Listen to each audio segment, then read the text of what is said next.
जय। सनातन धर्म की जय। अपने अपने गुरु महाराज की जय। धर्म महाराज की जय। संबुरम महाराज की बापू ने जय। कृष्ण कन्हैया लाल की, रामचंद्र भगवान की, माँ जगदम्बा मात की, आज के आनंद की, जगह भौम की। આજે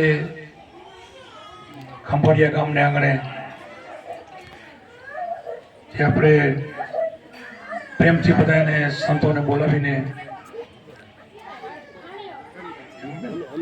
અમીબેને જે વાઇક ગોઠવ્યો, હું હેમાબેન કહેતો હતો, અમીબેન એક જ થાય એમ તો બરાબર છે, એ વાઇક ગોઠવીને આપણાને બધાને અહીંયા બોલાવ્યા. એમાં દૂર દૂરથી જે મારા કચ્છમાંથી ભાઈઓ આવ્યા હોય, આપણા ગુજરાતમાંથી ઘણા ગામડિયામાંથી આનંદથી આવ્યા હોય, અને અહીંયા સ્થાનિકના આજુબાજુના બધા ભાઈઓ ભક્તો એનો આવ્યા, બધાને મારા અંતરથી ભાવથી જય ગુરુ મહારાજને.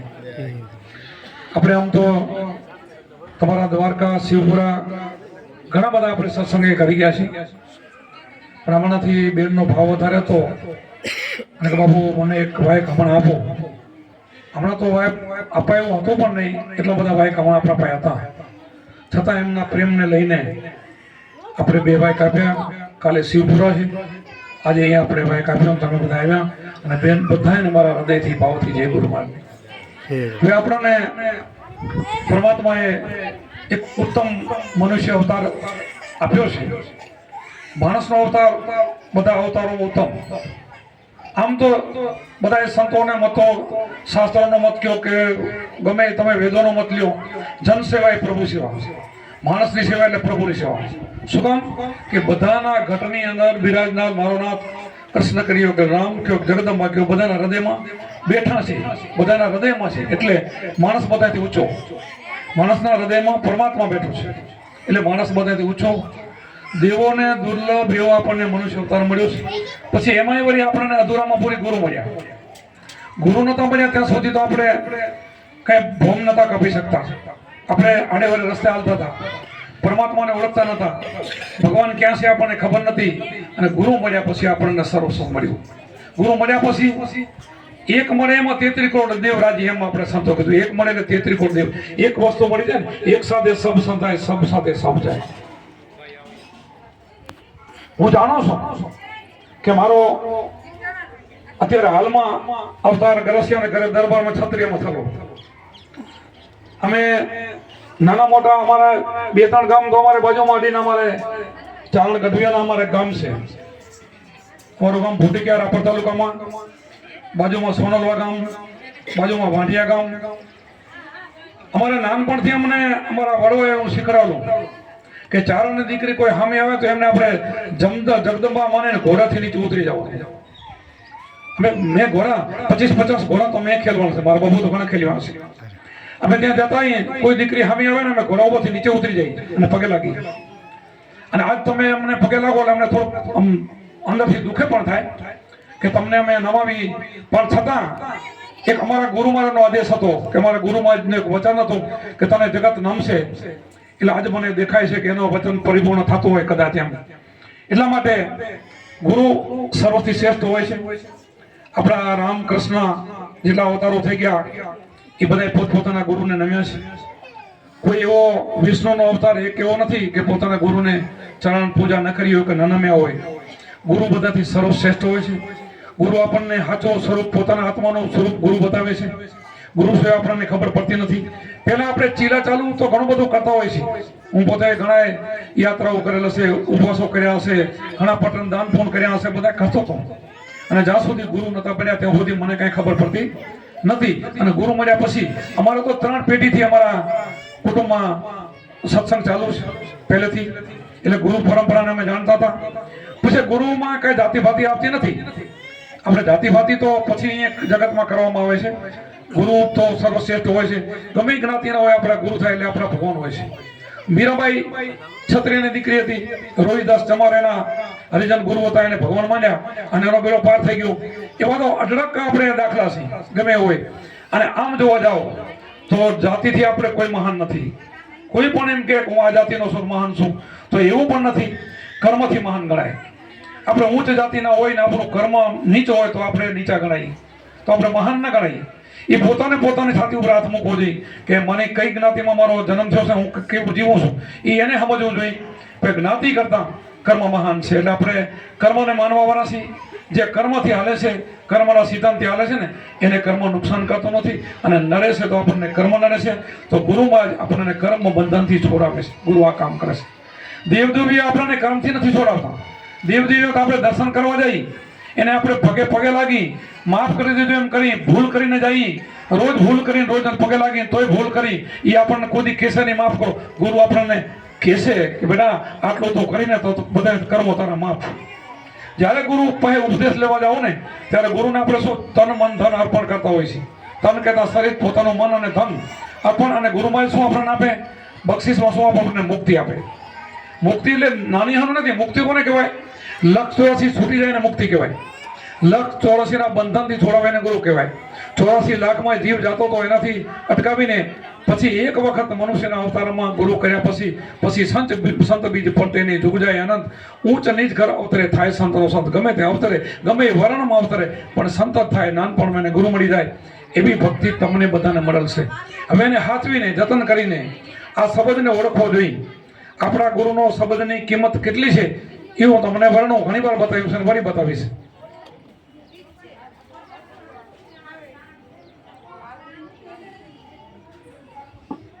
ગુરુના શબ્દની કિંમત 3 લોકને મૂલ્યો છે. 3 લોક.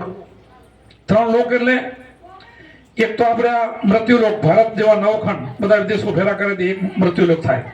નીચો એક પાતાળ લોક છે, ઉપર એક સ્વર્ગલોક છે. 3 ભેગા કરે ને તો ગુરુના શબ્દને તોલે, વચનને તોલે ના આવે એવો શબ્દ ગુરુનો છે. એ પહેલા સમજી લેજો. કોઈ એમ કે અમારું ધર્મ મોટું છે, હું કરું મોટું છે, તો આ શબ્દ પહેલો ઓળખી લેજો, સમજી લેજો. ગીતા કે, વેદો કે છે, પુરાણો કે, ઉપનિષદો કે છે, બધા જ પુસ્તકો કહે છે. હું એક કહેતો નથી, સંતો નથી કહેતા, બધાનો મત છે કે આ બધાથી મહાન જો હોય તો ગુરુ શબ્દ છે. અને આનાથી મુક્તિ થાય છે. જો મા જગદંબામાં બધાથી પહેલા તો સતી પાર્વતીજીને શિવજીએ 3જા જન્મનો ઉપદેશ આપેલો છે. એ જાણવું જોઈએ. 3જા જન્મમાં હિમાલયની પુત્રી થયા ત્યારે આપેલો. તે પહેલા 3 જન્મ તો એમના પણ એડે ગયા છે. 3જા જન્મમાં હિમાલયની દીકરી થયા પછી 5000 વર્ષ તપ કરીને શિવજીને ફરી લગ્ન કર્યા. નારદજીના કહેવાથી નારદજી ત્યાં પધાર્યા અને કીધું કે તમે જે ધ્યાન કરો છો એ માતાજી જુદું છે, શિવજી કરે જુદું છે. તમે શિવજી જે ધ્યાન કરે જાણી લો. ત્યારે નારદજીના કહેવાથી એને તપથી જગાડે છે અને તપમાંથી જગાડ્યા પછી શિવજી એમને ઉપદેશ આપે છે. અને ઉપદેશ આપતા પોપટનું ઈનું સાંભળી જાય ને એની મુક્તિ થઈ જાય. એનો દીકરો વ્યાસ, વિચાર કરો, પોપટમાંથી વ્યાસ બને છે. તો આ મહાન શબ્દ કેટલો હશે? તો કોઈ આપણને વ્યક્તિ, નાની વ્યક્તિ ક્યાંક ના શબ્દમાં કાંઈ નથી, હું આમાં નથી, એમ નથી. એ મહાન છે. આપણે ન સમજી વાત જુદી છે. શબ્દ મહાન છે, ગુરુ પણ મહાન છે. પણ ગુરુ મહાન હોવા જોઈએ. ગુરુ રેણીવાળા હોવા જોઈએ. ગુરુમાં રેણી હોવી જોઈએ. જે કોઈ ગુરુ છે ને રેણીથી બહાર, અને શિષ્ય પણ રેણીમાં જોઈએ. અમે ઉપદેશ આપીએ તો બાઈ કે ભાઈ એને કહીએ છીએ કે ભાઈ ચોરી, ચિનારી, દારૂ, જુગાર, મટન આનાથી દૂર રહેવાનું અને નીલા કોથલીથી હટી જવાનું. આગી પાછી બહુ નહીં કરવાની. આ 5-7 મુદ્દા આપીએ છીએ. પછી કોઈ એમાંથી કાંઈ કરે તો ગુરુનો દોષ નહીં.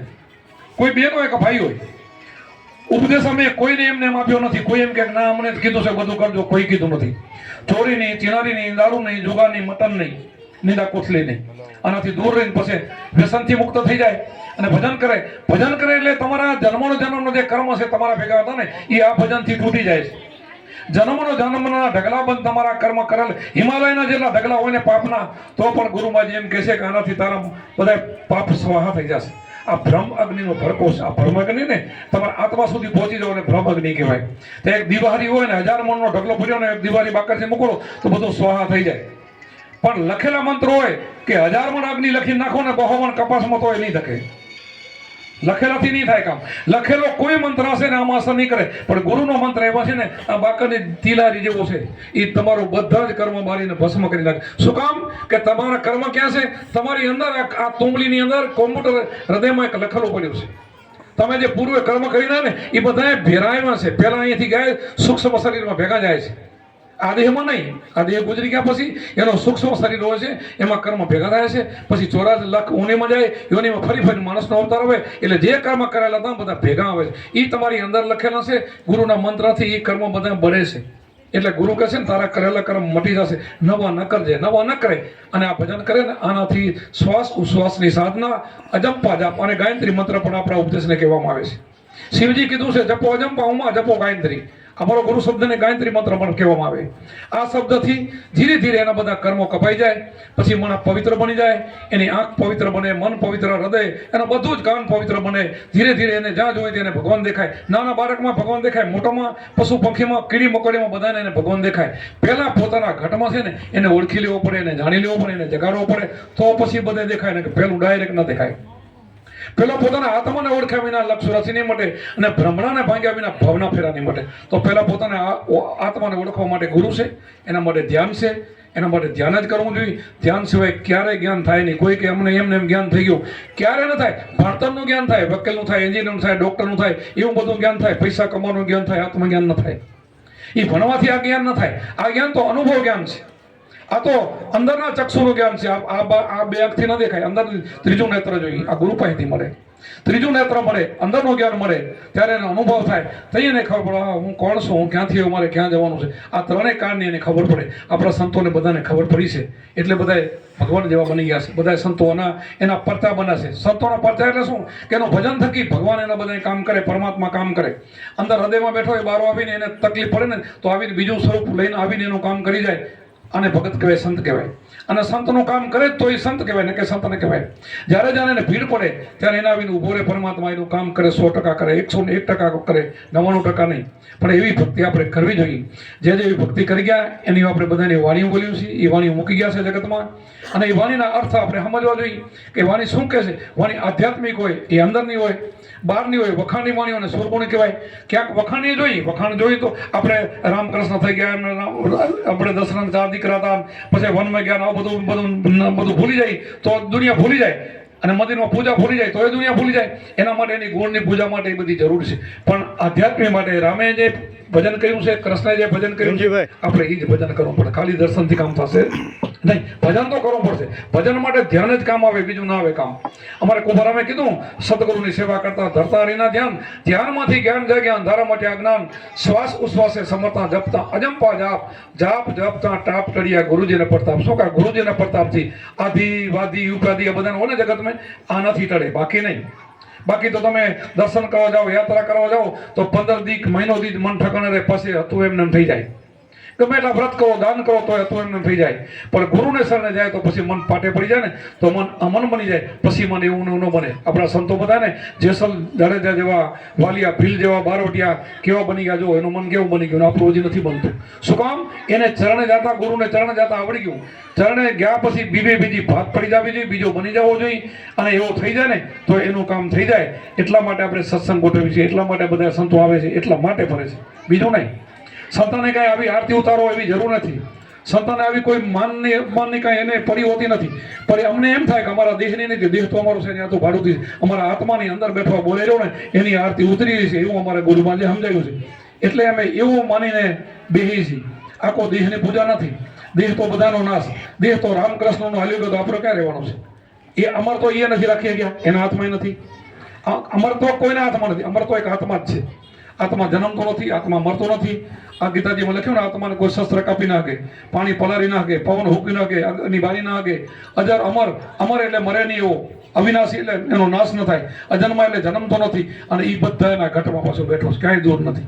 આ 5 ફૂટના પૂતળામાં બેઠો અને ગુરુની ચાવીથી, ગુરુના ભેદથી ગગન ચડિયા દેખ્યા ખેલા પરા, જગમગ જગમગ જ્યોતિ જલકે નવલખ તારા. પિંડેશ્વર બ્રહ્માંડ આકાશમાં તારા છે ને, એવા તમારી તુંબલીની અંદર આમાં 9 લાખ તારા છે. સૂર્યચંદ્ર આમાં છે. જેટલું ગંગા જમના સરસ્વતી બધી ઘટમાં બધું છે, બધા તીર્થો પણ આની અંદર છે. પણ આપણને એ દિશા મળે તો, એવા ગુરુ મળે તો, અને એવું ધ્યાન મળે તો દર્શન થાય, નકે થાય એવું નથી.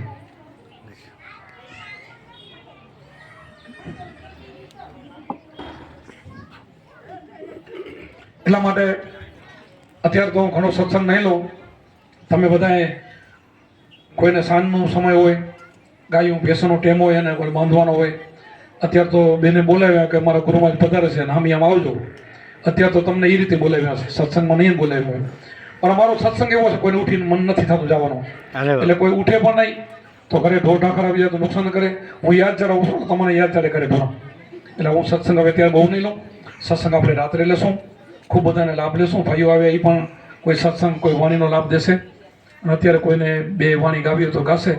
બોલો સત્ય ગુરુદેવ કી, સનાતન ધર્મ કી, આપણે ગુરુ મહારાજ કી.